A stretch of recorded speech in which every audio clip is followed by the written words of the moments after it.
Get to know our exhibiting artists ahead of the Affordable Art Fair this March. Meet the Artists, a mini-series with me, Joanna Milne.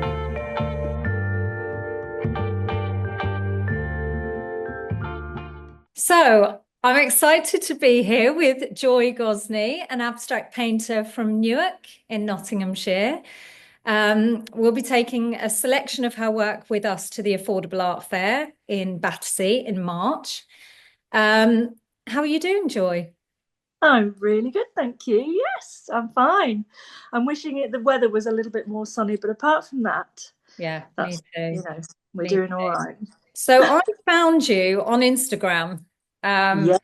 and I totally fell in love with your paintings. Um, and I was really drawn to the soft palette of colours and the interesting mark making, the little distinctive dashes and splashes of colour that give your paintings, that energy and, movement. Um, Mm. but you didn't start your career as a painter. You No. graduated from University of Kingston with a degree in illustration. Yes. And you had a long and successful career creating maps, doing illustration for national, international clients.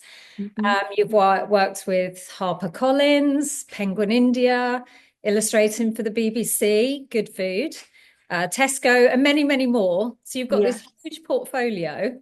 So what I wanted to know was what inspired you to start your abstract painting journey in 2021? Yeah. Well, that's a great question. And the obviously the pandemic came along that year. But even before then, I'd started to get a little bit kind of like, I felt like I was stuck in a rut a little bit. And obviously I'd been, doing my illustration career for a good 25 years by that point anyway. And I just felt drawn to get back to, you know, have my hands in real paint sort of thing, rather than be sitting at a screen all day. So when I illustrate, I would actually, draw and paint the line work, but then I scan that in and I use all the colors on the computer. So there was just something in me that made me feel like, I want to get away from the screen. I want to get my hands physically in paint again. And I just wanted to see what happened. So then the pandemic came along, and that's what I did. I just kind of had the time to sort of try that out, and I just absolutely loved it, and didn't look back, and just kept going and kept going. Brilliant. Yeah. You do hear that story a lot, don't you? The pandemic kind of triggered it in so many of us who are Oh, creative. We just needed an outlet. We needed something yeah. to do, I think it was Yeah. like a break in the system. It was kind of like a permission to kind of like, have a play, try something different, because nobody's watching. It's fine, this Yeah. isn't for anything necessarily. And I Yeah. think that was the real trigger for something really amazing happening, within me. And once I started, like I said, I could not stop. It was a real therapy, actually, Yeah. Yeah. and Oh, got me absolutely. through that time, as I think many other people would say as Yeah. well. I had already had a little glimpse of your gorgeous little home studio in your Yeah, garden, otherwise known as the shed. the shed. So, Yes. it looks like a perfect little place to just slip away and just get lost in your creativity. I'm sure you're out there until, dark. But can you talk to us a little bit about your painting process?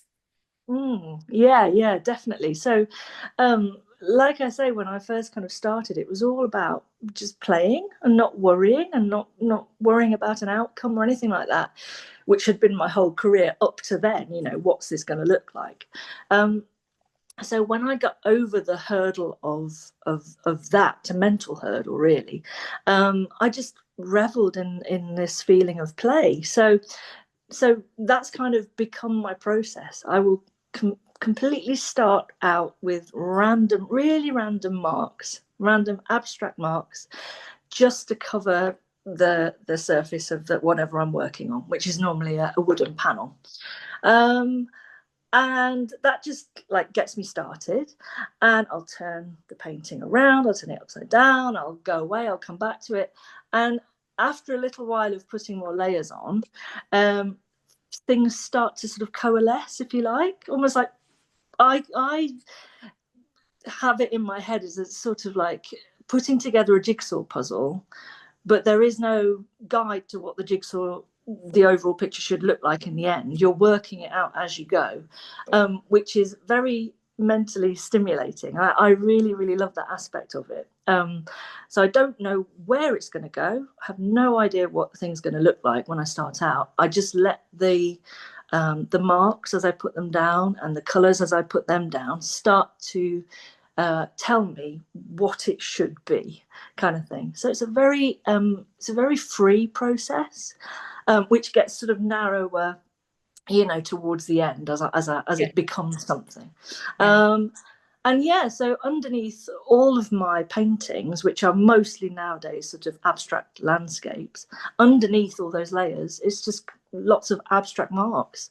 And it's only towards the very end that it sort of takes shape as a landscape, and just enjoying myself the whole entire time of the whole process. Which is the That's most really important important. thing. Yeah, not to feel stressed or pressured by it, but just have that freedom. Yeah. Yeah. I wouldn't do it if it made me feel stressed, No, because I no. think that's the other, having done it commercially for so many years, you think, oh, it's got to be like this. Getting away from that feeling is just so joyous, if I can use that word, that why wouldn't you? So, and then it works. And you said you work on wood panels mainly. Yeah. You work in a variety of mediums, acrylic paints, oil pastels. What medium do you prefer to work in, and why is that? Well, definitely acrylic. So I will. I've kind of relearnt, if you like, in acrylics. I don't have very much experience of oil paints at all, although I'd like to maybe in the future kind of have a think about that. But again, that's a different way of working, a different, everything's got to be different about that. I'm sure it would create different paintings. So at the moment, I'm sticking with acrylics because I've really got to know what I can do with them. I feel like I'm really mastering them, and I just love the flexibility, because a lot of people say, oh, acrylics, they end up looking very plasticky and shiny. In actual fact, they don't have to. My paintings they have quite a chalky finish. Yeah. And I don't know if that's the mediums I'm using or the way, I put lots of thin layers down. I'm not quite sure, but they certainly don't look plasticky. So, I really enjoy acrylics. Yeah. Yeah. I'm the same. I work in acrylics, and I exactly as you've just said, it's a whole new working style if you start working in oils. And I like working in acrylics. I'm also quite impatient, so I quite like how they're dry very quickly, whereas with oils you do have that waiting time. But everything has its pros and cons, doesn't it? So you kind of find one that kind of suits you. What are the main themes or concepts explored in your artwork? So I think it kind of came about very intuitively. I just let it happen. I didn't sit down and think, right, I am going to explore, this kind of a theme, because again, it's that freedom of I'm just going to let it come out, and whatever it is, that's what I need to explore. So the landscapes kind of, they've started to really sort of take hold in me, because when I paint them, I feel very expansive. It expands my own sort of understanding of the world and how I see it and how I feel when I'm painting. And this is what other people say when they see the paintings. They say that it makes them feel very calm, but at the same time very uplifted. Yes. There's almost a dynamism to them, but then a very soothing quality to them. So in terms of me exploring, I've just thought I've got something here, I must just keep going with it, and just explore that whole kind of sense of expansiveness and freedom, and how that feeling coming through me translates onto the canvas or panel, and allows other people to feel that when they see the paintings. And to me, that's miraculous. Yeah. So I think that is very much worth exploring. And I think Um, when other people, you get that recognition or people resonate with it, it helps, it gives you that confidence, doesn't it? You can just create so much more in a kind of bigger way. And it changes things when people resonate with it too. You think, oh, it's not just me, mm, other people love it too, and they feel something from it. definitely. And for me, that's like the closure of the creative circle, if you like. You Mm. know, what you the whole doing it, the process of doing it is very much the reason to do it in the first place. But when somebody, another person who I've never met, Yeah. I don't know them, they come along, but as you say, it resonates with them what I've done, and touches them in that way. I just think, wow, that is the closing of the circle. It makes it all Yeah. worthwhile, really does. Instantly create that connection, don't you? Oh, Great. yeah, I'd never experienced that before in my previous career, Yeah. that connection with that other person. And it's that's been one of the nicest things actually that I feel about this new direction that my career is going in. I absolutely love it when that happens, especially when you're there talking to the person in front of your Yeah. painting, and Yeah. you see them fall in love with it. You see Yeah. their eyes kind of like glaze over. They're not talking to you anymore. They're Yeah. they're relating to the painting, and it gives me shivers just thinking Yeah. about it. Yeah. Yeah. And I'm sure since you started your painting journey, you've created a large body of work. You've attended art fairs. Um, is there, do you have a favorite piece of work, looking back, that you're proud of, or one that stands out to you, one that carries more sort of significance? Is it maybe the earlier ones where you started your journey? Which one would you say? Well, it's a really interesting question, because the minute I finish a painting, that's my favourite one. Right. Yeah. Because I continually feel like I'm okay. This one is better than the last one. Oh no, this one is better than the last one. But recently, I have to say that one I created in the summer, I did three in a series, and one of them really stood out. And if anybody wants to look on my Instagram, they can see it. It's the top left hand one. I've pinned it at the very top of my profile because I love it so much. And it's just, there was something about the creating of it, because I was doing three at the same time with the same palette, the same kind of feeling, but I was hardly kind of like taking any notice. I was taking notice, but Yeah. I wasn't forcing anything. And this particular one stood out in the three as being just, I stood back from it and went, wow, how did I do that? Yeah. And then it was exhibited in an exhibition in the summer, and a lady came along to the private view and she just fell in love with it there and then. She's like, I've got to have this. And I was like, I think that's the best one I've done to Yeah. present, and I was so proud. Yeah. So yeah, probably that one. Okay. I'll have to look that one up now. I'm going to go to Yes, the have a look. Instagram page and have a look. Um, so I wanted to ask you, this comes up a lot with artists. Yeah, Some will say paint until you're about 80% done and then put it to one side, let it rest for a bit, and then come back to it with fresh eyes. yeah, And maybe when you come back to it, the 80% is as far as you want to go. And you see it and you're like, yeah, that's complete, that's done. yeah, But so many artists, me included, have spent hours painting and painting only to come to the conclusion that it's not good enough. I'm going to paint over it. So you kind of destroy it. But then you look back at your photos where you've been taking progress photos and you look back one day and think, that was great. Where is that painting? And you forget yeah. that at the time you were frustrated and you painted over it.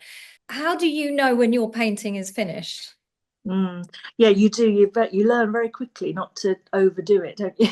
Yes. Because Yeah. of that feeling that like, oh, I've gone too far. But that's okay. It's good to go too far, because that's how you learn that you should have stayed back a bit. Yeah. So yeah, I will definitely do that. I'll kind of get to a certain point with them all, and then I will, towards the end, touch them less and less Mm. towards the end, and then it can be a very, very small tweak that comes in at the very end, which just finishes it. And how I know is I heard this quote from somebody, I think, and I can't remember who it was, but they said that instead of you looking at the painting, like, you know, you keep standing back, judging it, you're having a look, da, da, da. Instead of you looking at the painting, you know it's finished when like the painting turns around and like looks at you.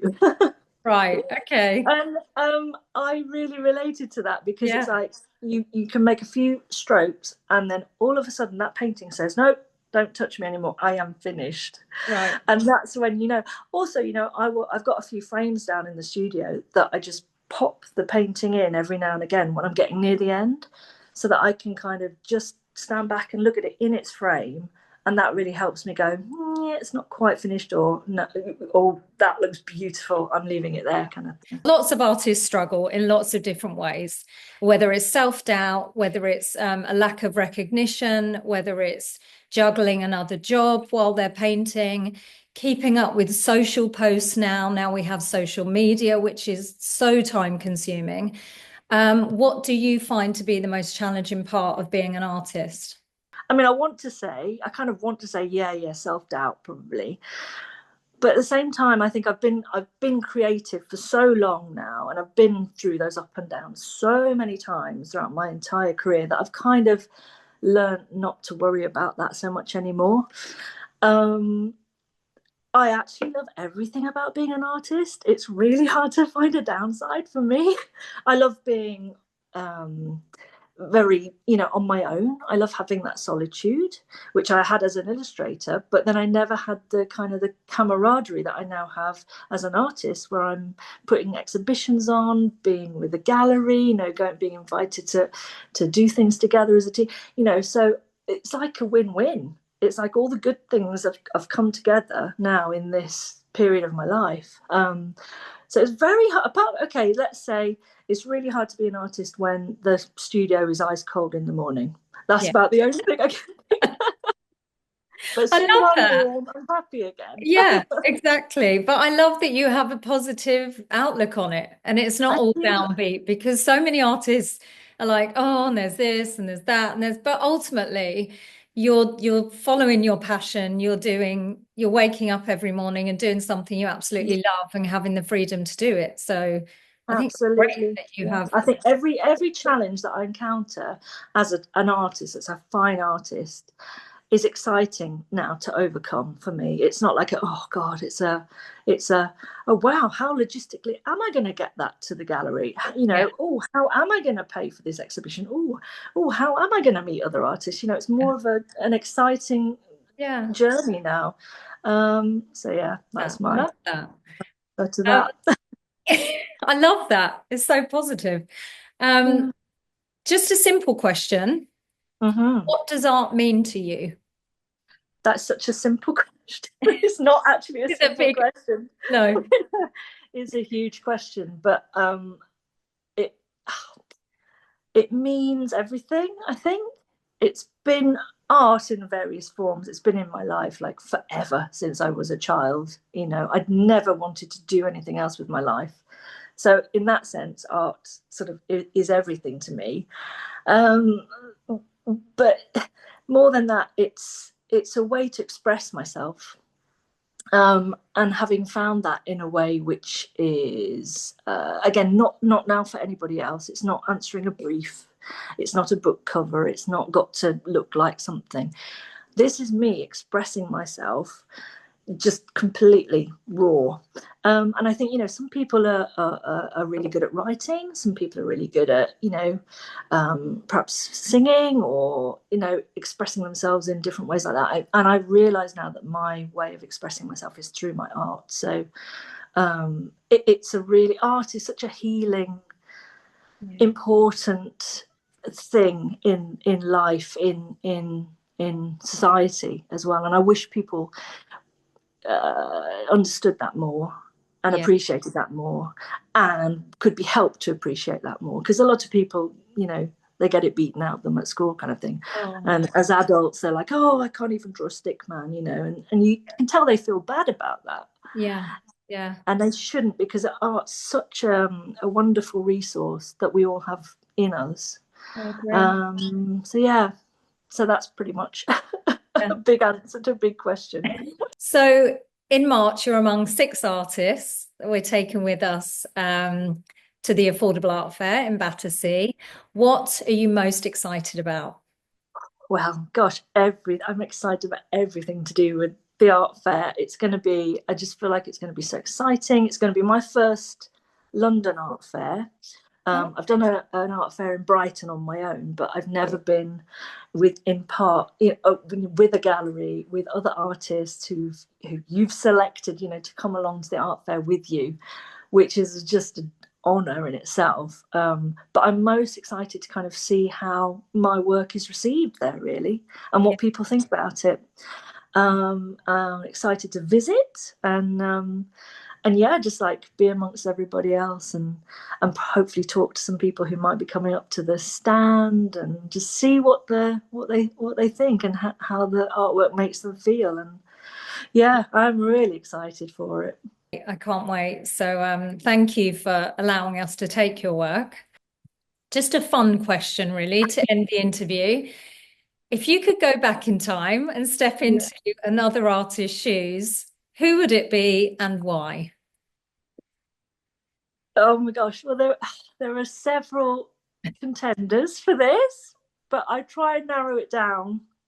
I think if I had to narrow it down to one, it would probably be Andy Warhol Oh, because yeah, he started out as an illustrator, commercial illustrator, like me, yeah. but obviously he was in New York. Yeah, so when I found out that about him, that was I mean, that was when I was a student, but I was kind of like, oh wow, okay. So it's interesting to me that somebody trained commercially and who worked commercially can then go on and kind of, well, he obviously like turned the art world on its head, didn't he?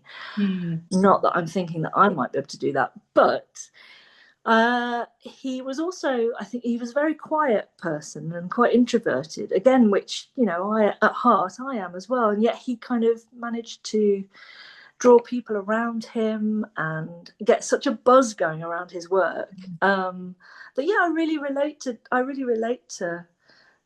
him, you know, busting open the art world really and doing his thing and just but in a quiet way. He Yeah, he he made his mark with his art really, yeah, rather than him as a personality or yeah, being an amazing marketing person. His whole life was his work. yeah. He embodied his own art sort of thing, and yeah, no. So I always sort of have looked up to I him. wasn't expecting that. I don't know what I was expecting, but I wasn't expecting that one, no. It was so lovely to chat with you and just learn a little bit more. And thank you for doing the interview. You're And I'm welcome. very excited to be taking your work to the Affordable Art Fair. Thank you so much for your time, Joy. You're welcome. It's been a real pleasure to talk. And we'll speak soon. Yeah. See you soon. Bye.